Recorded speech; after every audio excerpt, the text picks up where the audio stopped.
from what you said too, I think what my kind of interest goes into, my curiosity really wants to find out is the effects of visual beauty on our emotional states, kind of marrying the two of what we were talking about of neuroaesthetics, but also the kind of the healing factor of art.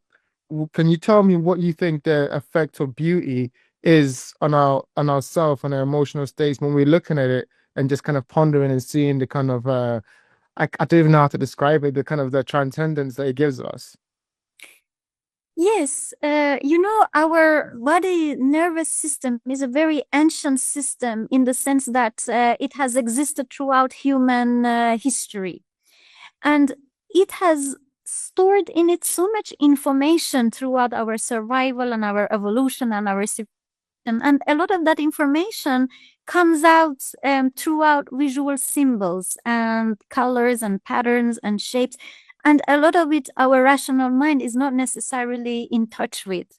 So that is where, that is also part of that whole healing process, because it's not just simply a question of feeling calm, you looking at a painting, but uh, connecting or reconnecting with ourselves inside.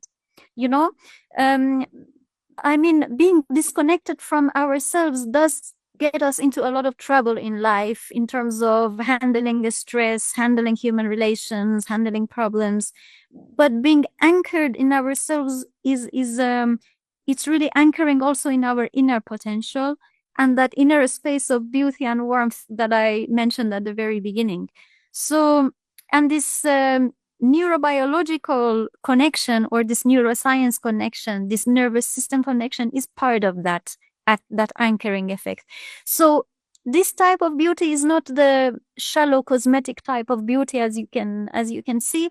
It has a little bit of a deeper aspect to it. So what by instinct our bodies find beautiful, just like looking at the sea and you find a certain beauty and oh, something just feels calm all of a sudden. You feel grounded all of a sudden. So that is part of it. Also, the symbolic part, let's say I have these white phoenixes there or some of the flowers that I'm using. The symbolic part is the this thing of access to the nervous system because our nervous system has a lot of stored imagery in it. It's what they would call the preverbal language. And that is also part of the whole alchemization. Actually, the white phoenix is interesting because we usually refer to phoenix as the fire phoenix, the one that rises from the ashes. So you go through crisis, through total destruction, and then you rise again. That is one way of rebirth. But the white phoenix gets reborn through integration of soul lessons rather than total distraction or crisis. So you try to see whatever situation that comes up, you try to see what is this situation teaching me as a person, as a human? What do I have to learn from it to grow and become a richer human being? And that already makes you get reborn from it. So that's the symbology of the white phoenix. And these are images that I get a lot access to when I'm in a meditation mode, when I'm doing my meditation, when I'm doing, as a child, I made a question to the sky. I said, what did I do wrong? Tell me, what did I do wrong? And the image of the sun came. You know, as an adult, I'm still using the same method. It's just that now I do it as an adult. I call it meditation and I wait and I ponder on the symbol, it's become more sophisticated. But in the very essence, it's really the same thing in a way, listening to that inner voice of wisdom, and then we get access to all these answers in a way. That is so beautiful. That is so beautiful. And I want to get more deeper into your process of creating these beautiful paintings because you've showed me and I've seen, and I think audience can see it themselves. Your paintings have a awestruck kind of feeling, sensation that goes deeper than just what I'm looking at, but it kind of really touches something deeper than the Oh, calmness that's in nice. my soul. So I do definitely want to go into that. But before we do that, can you, I know this is a very difficult question, talk about beauty. Okay, how do we define beauty? How we make a start of defining what does beauty mean to you beyond decoration, when you're about to start your paintings, How do you conceptualize beauty in your mind?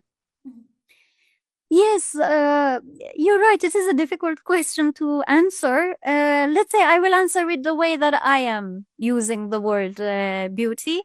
I'm not using it in the sense of decoration, as in a superficial decoration, but in the sense of a connection to this inner vastness and inner potential and power of transformation into something more graceful. Um, I think that, in fact, I think it was in 2020 where I gave a talk at a conference which was held in the Himalayas region at the Nicholas Rerich um, Institute and Museum there. Nicholas Rerich was a Russian painter, philosopher, and a poet. Early 20th century, who gave a definition to beauty. And I like his definition because he refers to beauty as capacity for problem solving, capacity to access our psychic energy. Our psychic energy, basically what I was telling you, this pre-verbal language, these symbols that come, these connections that we make. And so I look at beauty in that sense, in the sense of a connection, what makes us feel suddenly at home, you know? Yeah. I think that's a fantastic definition, actually. I think, I think often now beauty is kind of seen as kind of abstracted and, something to be commercialized, but I think it's very much deeper within ourselves that we can recognize that and we recognize it almost instantly. And I think that's the kind of that's why I'm also fascinated by, the instant recognition of something other that we kind of see as has a home in our perception because it just fits. And I think when you talk about capacity, that's kind of like I think that's where kind of the tension lies. You said you mentioned you said one thing that I want to talk about also. Kind of you mentioned that you paint flowers not just because they're flowers, but because they mirror gentle souls. Can you talk a little bit more about this? Because I think that's a beautiful phrasing. Yes. I don't know if you can also you have also encountered that, but I just see it every day almost how gentle people, delicate souls, either get ignored completely, dismissed. It's like almost as if we have been taught to have respect for what we fear rather than what we feel safe with. And so I find that not only paradoxical but also very unfair. So and so I want to show that actually gentle souls are not only um, worthy of respect, but they also have a lot of power. It's just that their power is not based on inducing fear, distracting, and on basis of domination and intimidation. Their power doesn't lie in their dominating or intimidating. Their power lies in their gentleness, in the softness, and in the safety that they are providing in a way. So yeah, and that is why because it is really so much of a mirror to our attitude a little bit in society, because flowers are little, delicate, gentle, and we're like, not serious. so so I thought like this I can restore the respect for gentle souls also. I completely agree with you. I completely agree with you. I feel like that's been a big I think it's one of the big issues of our society, and especially our culture, is that we kind of like you put it so well, is the fear respect rather than the safe respect. We fear something, and so there's this idea of respect, and maybe it's tied in with capitalism and like what's efficient, what makes what's able to be produced. But I feel like there is so much more to be gained when you find safety and when you find healing. I think these gentle souls really do kind of offer that and offer the space for us to feel that. And I feel like art, is one of the ways where gentle souls can really shine because it's that kind of conversation they're having with the canvas or with just whether it's poetry, whatever, they can access something that is deeper where the fear people can't because they always they live in fear. but a gentle soul is allowed to open your hearts to people, and then they can really like share that with everyone else. Exactly. And it takes a lot of strength to, open one's heart. So that's it. Like this, we can also see that power doesn't need to dominate in order to be real as power. Yeah. Mm. Do you think there's also like an idea of like that we've forgotten the power of being vulnerable and being gentle as a society? How like where do you think we can rediscover that? As you found as in your journey of rediscovering this in your paintings, how do you think we can each rediscover that for ourselves? Oh, that's such a nice question. I'm glad you asked. We've forgotten the power of vulnerability. I think that is so true. I think that is so true. And indeed, there is power in vulnerability, because connects us to our authenticity, and our power is in our authenticity. So definitely, I mean, as a painter, I'm allowing that vulnerability to speak together with its power.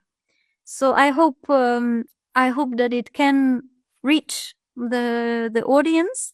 But I mean, I tried also in my normal daily life, human interactions, as much as possible, to I try to paint what I'm living, you know.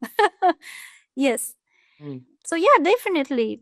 And I think the more we realize that there is power in this, allowing ourselves to be vulnerable, allowing ourselves to be true to ourselves, the more also fear-based respect starts to lose its effect and its meaning. Almost, it starts to look ridiculous, if I may say. you know and authority, which is based on inducing fear also, rather than authority because it's offering some substance.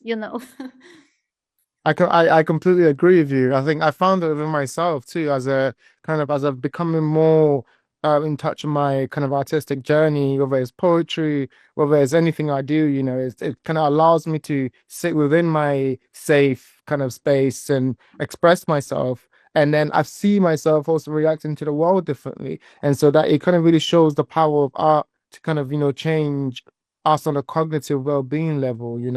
I think like that's something that's so important that I found that isn't so obvious from the outside, but as an artist, once you're going through that journey, you can see it kind of changing the way you look at the world. Is that something you found in both your research but also in your artistic practice? Have you found the way that art can change us on a cognitive level, which changes our association of the world?